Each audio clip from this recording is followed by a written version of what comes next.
ends, and then time ends, and then time begins once again. It is happening now. It has happened before. At the hands of the last burning G. Anyway, it's a little song I heard back in the 90s, late 90s. Okay, 89 to 1999, from a series called Lex. Surprisingly, very, very good. Well, here we are. All, I guess, back of the bus and shit, because, you know, like, where else would we be? It's lessons learned. Lessons learned. You know, in the past, it's just 100 years. It's just bold. Let's just say the past 100 years, we've gone through several, like a dozen recessions, a Dust Bowl. Let's see, 2 world wars. Let's see here. What else did we do? What else did we do? Numerous strikes in Hollywood. Lots of forest fires, freak fires, flash fires, roaming fires, and just annoying fires. Let's see here. Countless shootings of any sort, not just the school shooting ones. 9/11, so one terrorist attack at least, and several minor incidents that are basically more just comedy sketches more than anything else. Yeah. But all through that, we've had our ups and our downs all throughout the past 100 years. And things. Okay, I'm going to say this part. When I was younger, if anyone remembers Doug, which was originally a Nicktoons character for a brief while, I think for season 1, and then became a Disney character for the rest of the series. I believe. I have to double check on that, but I believe that. Anyway, when well, that show was about growing up and how things change, especially in the later seasons. Where it's like, okay, life now needs to change now. Now, very few cartoons actually really did that, where they showed life changing. It wasn't just, like Bobby's World, where it's like, you got a kid, but primarily you're still the exact same kid. He wasn't really smarter than what he was. He never really learned any of his lessons. He was 5, and then he turned 6. Like, that was it. He didn't have this dramatic story arc. It was more just the life of Bobby, and Bobby never really changed from episode 1 to episode whatever it ended on. And Doug actually changed. Doug finally stepped up. Doug had to deal with the backstory of his father being in a band. My God. Dealing with the fact that he's having a baby brother named Mountain Bike because his mother's too goddamn stupid to realize that it's a Christmas list and not a baby name list. Mountain Bike funny. Really? I'm sorry, I just lost all credibility for her after that as a character, because, like, seriously, lady, you cannot be that stupid. Anyway, that aside, what it showed me was during the last couple seasons of Doug, and it goes from middle school to high school, was the fact that life changes, and kind of can change rather abruptly or slowly over time, but things have a way of almost like reversing themselves. Because when the series started, Doug had a bully.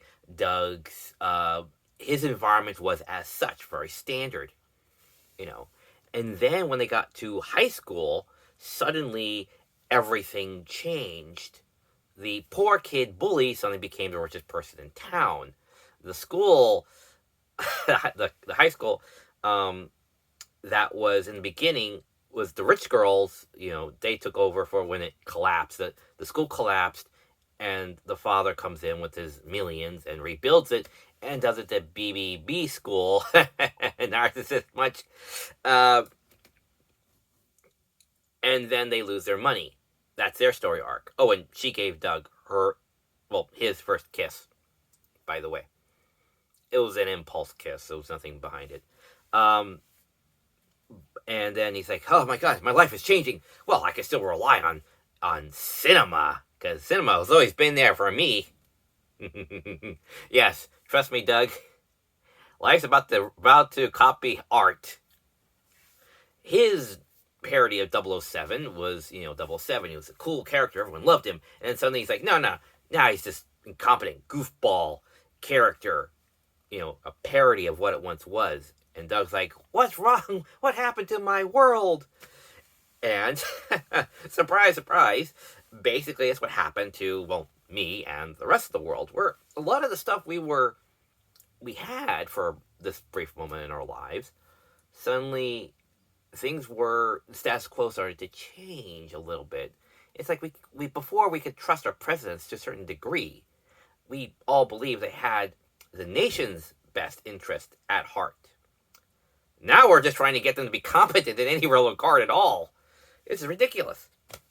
Before we had the guy who was fought for the people, then the guy who after him who fought for the guy who fought for not necessarily capitalism, but for the nation. He was more of a nation guy than the people's guy, and so on and so on and so forth. But I always believed that the person always had, our backs, our best interests at heart.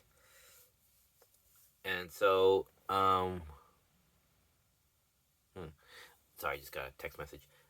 So, life has a way of changing things, The things, like, all the movies, all the IPs I grew up with, all the blockbuster hits, things you can rely on that will be, lines around the block when it premieres,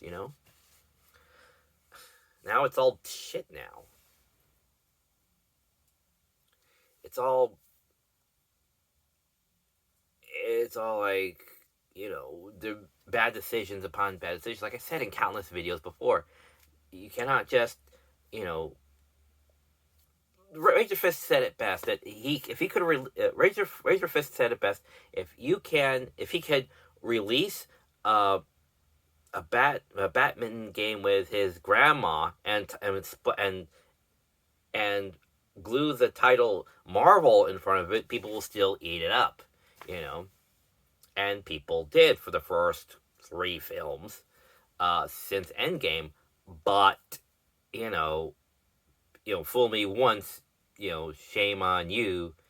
Fool me twice, shame on me, sort of thing. It's like, all right, that wasn't. Actually, that was kind of more okay, I guess. All right, well, the next one should be better, right? The next Marvel film should be better. No, wait, that's even shittier. That doesn't make any sense at all.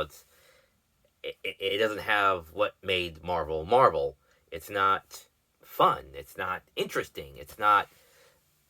I don't know these characters. I couldn't give a shit about these characters, and I never felt no one was ever really in peril.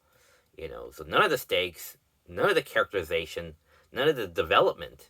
It's just, here's other characters, because we retired everyone else, because they've been in like 20 films. Here's some new characters.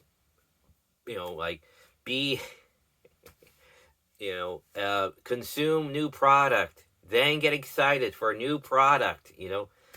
It's like that. It's like, we'll just pump this out, and they'll eat it up. Why haven't they? It's like, because they're here for the good writing. And it's like, no, they're here for the branding. It's like, no, they're here for the storytelling. Duh. Then Marvel and people in charge of Marvel, Disney, Hollywood, just keeps pumping these things out like Tic Tacs or Pez dispenser, and it's like, and the money shall start rolling in, and they open the door, and it's just like, like that empty breeze on a ghost town, just, and it's like, then they stand there as if shocked. What happened to all the money? And it's like, well, people are not going to your films. People are not watching your movies. Your projects are being stalled for another year.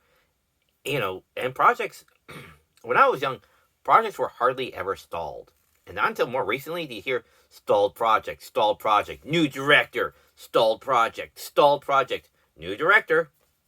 And now all of a sudden it's with what's his face, Purdue Kang, he's suddenly like in it for a couple of movies and two series or whatever, 2 seasons of Loki, and then that's it. Because, well, we had a guy who was supposed to be the next big bad. We set it up as such, and then we said, it's fine. We don't need him anymore. We'll just have Loki just end that there. Done. We're done with him. On to the next guy. Now we'll do the next big guy. Like, what other next big guy? The only other next big guy that you could possibly get would be Apocalypse. Or that silver guy. I forget what his name is, but he's a bigger threat than Apocalypse, apparently.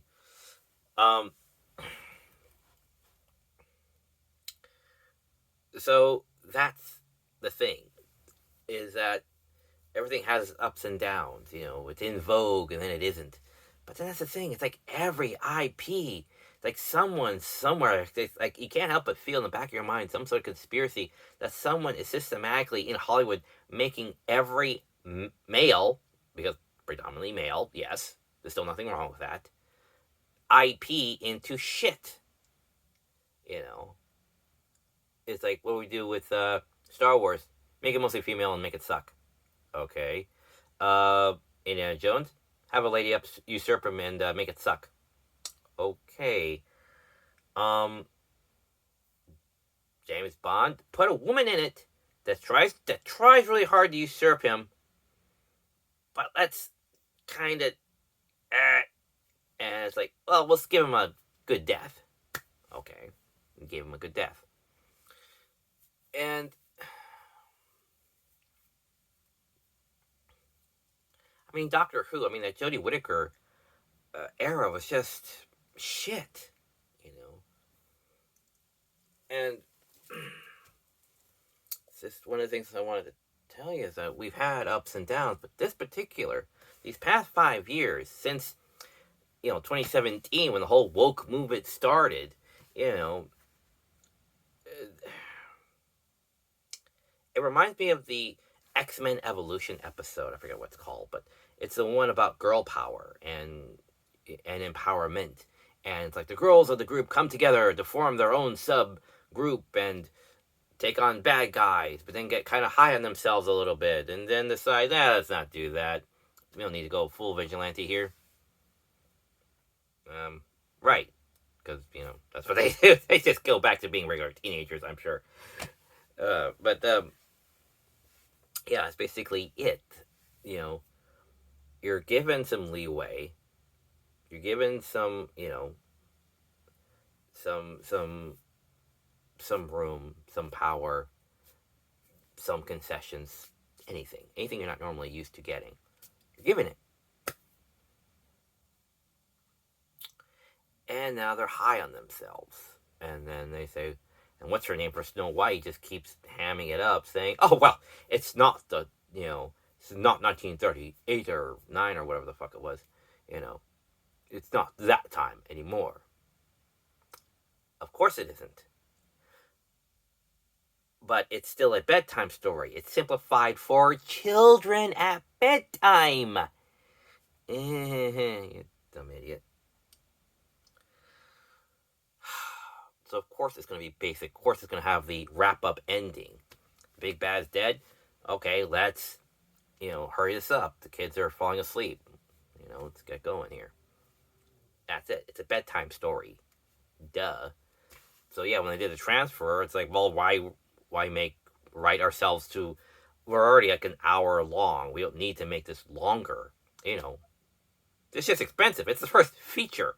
We're crying out loud. So yeah, they're gonna say, well, just keep the basic bedtime story ending. Prince comes in, kisses her, they wake up, they fall in love, they walk off. The end. Boom. End credits. Good. We just saved ourselves $10,000 or something like that.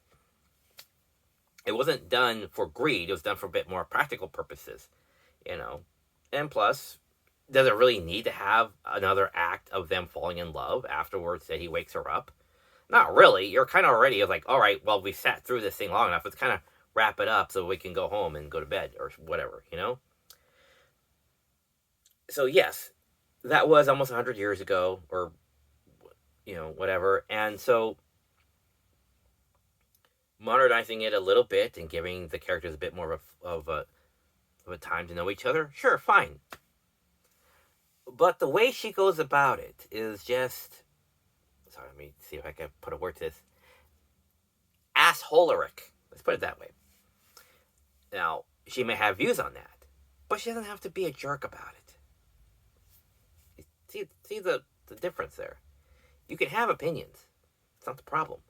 The point is how you express those opinions. And how she expressed herself is a pompous jerk. You know. She kept demeaning the era and time it came from. It was a different time. That's why people kept saying it was the 60s, it was the 70s, it was the 80s, oh, it was the 90s. They keep, hand waving that off and saying, well, I don't know what to tell you. That was just a decade. That was just that decade. It's what we did. And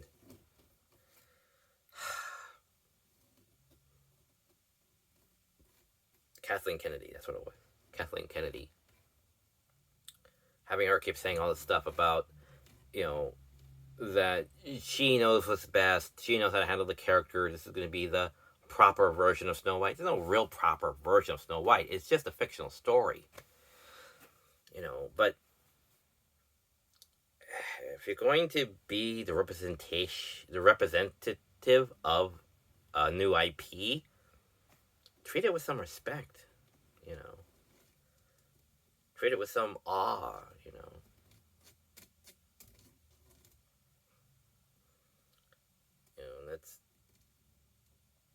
That's the time in which we live in, which is strange times, where everything is shit now because no one treats it with respect.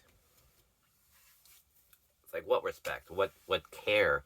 What heart? Everything's bottom dollar. It's all about the moolah. Like Mark Hamill said, it doesn't have to be a good film as long as it makes money. So it's going off of the name brand. Not that it's a good story, but the recognition of it. It's Star Wars, so why wouldn't there be, lines around the block? But those people realize the story's only so good, if, relatively. And then the next one is not quite as good. And then the third one is also not quite as good. And then you're standing there like, why am I paying money for this? Why am I watching the last reel of day one on this? Why am I putting up with this? If it's not good, people are not going to watch it. And that's what these higher-ups just don't get.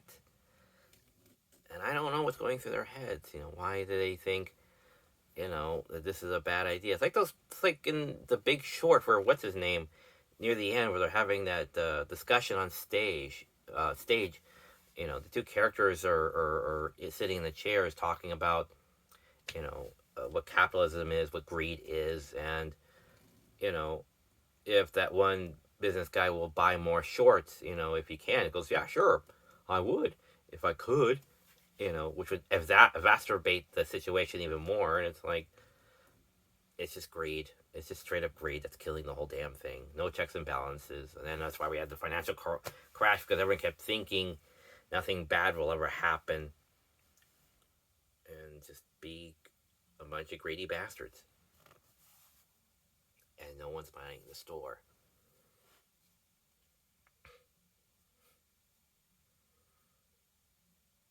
Reminds me of work where someone wasn't doing their job right. We had a sign. Right there. But no one enforced it, especially the boss. No one enforced it. And problems happened. And it's like, well, why didn't you enforce it? Right, that's not my job. I'm not supposed to question anybody. Right, sorry. That's the hard thing. It's not a lie that gets you in trouble. It's what you know that just isn't so.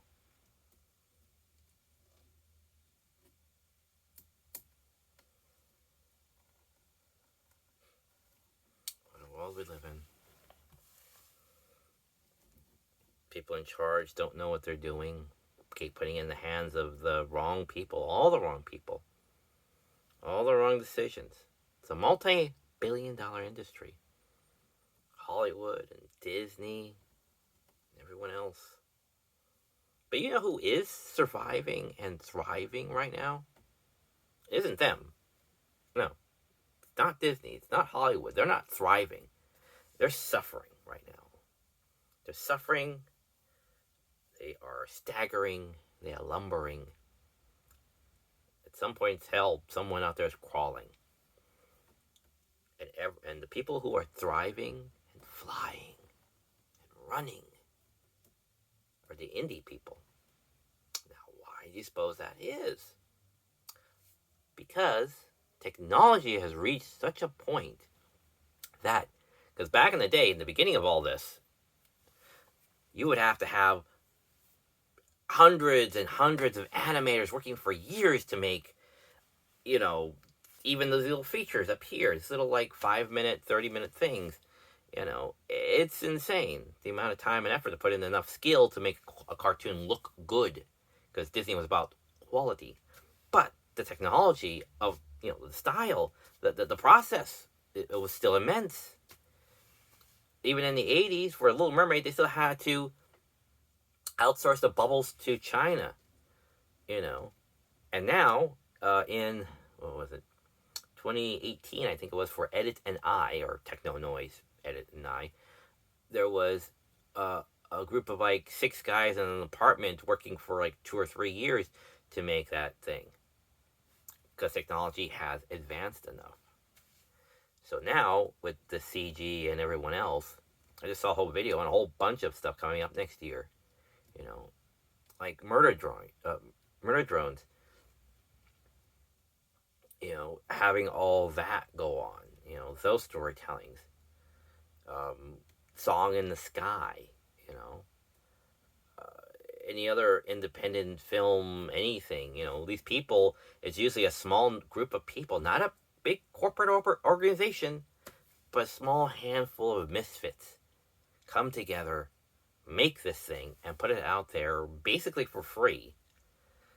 And sometimes, like Edit Noise, or what's going to come out in a few weeks, Has Been Hotel, gets picked up by, one of the big dogs, by Prime. So these platforms are pretty good, because they'll pick these things up. Fizzy Pop only has 2 of the 3 that are out right now. I mean, Zoophobia is still just a panel comic or a motion comic right now.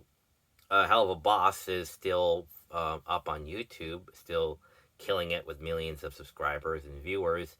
And now, like I said, Prime's picking up Has Been Hotel. So, but yes, it takes a while for these things to catch on. Not necessarily for the fans, but for the bigwigs in the platforms and streaming services to see these things too and give them a home. So,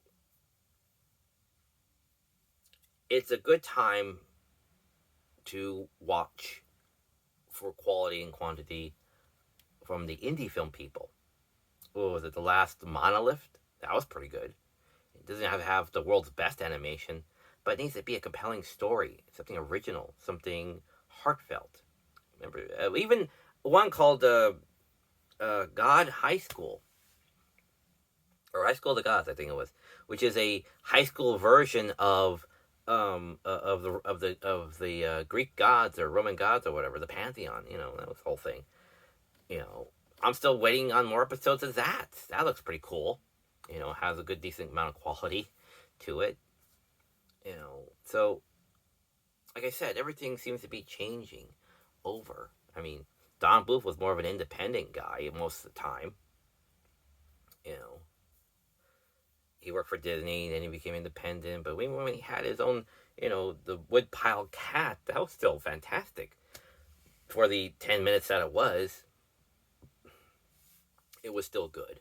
It still had good animation, a decent, a very simple story, So,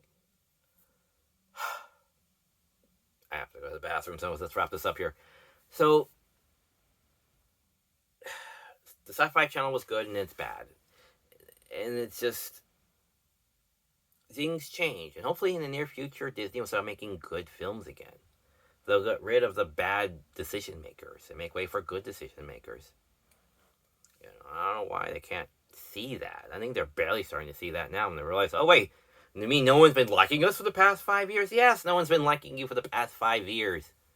Like, get off your throne and out from your ivory tower and ask an average fan, what do you think of Disney currently? And it's like, Disney's shit right now. It's pumping out high volume things for ridiculous, budget, trying to think, well, it will land because of its namesake, not because it's a good story, but because we slapped Marvel or Star Wars on it, or X-Men, or anything else. We'll just slap a brand name on it and people will eat it up because people are cattle like that. And it's like, no, we're not cattle.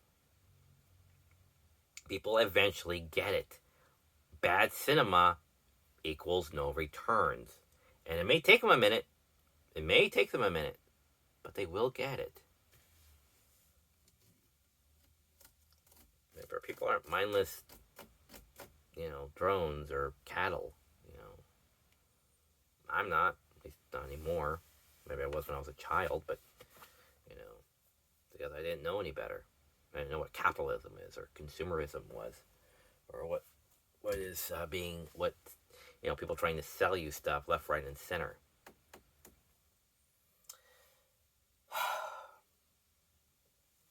Remember, no one was trying to sell me anything on anime too much.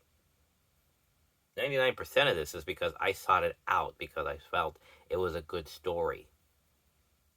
There are very few of them that I actually been trailered to say, look at this, or way over there in the back. It's like a couple of dozen, 2 dozen, 3 dozen, something like that. The rest of these are all just stuff I saw and read about and saw at conventions,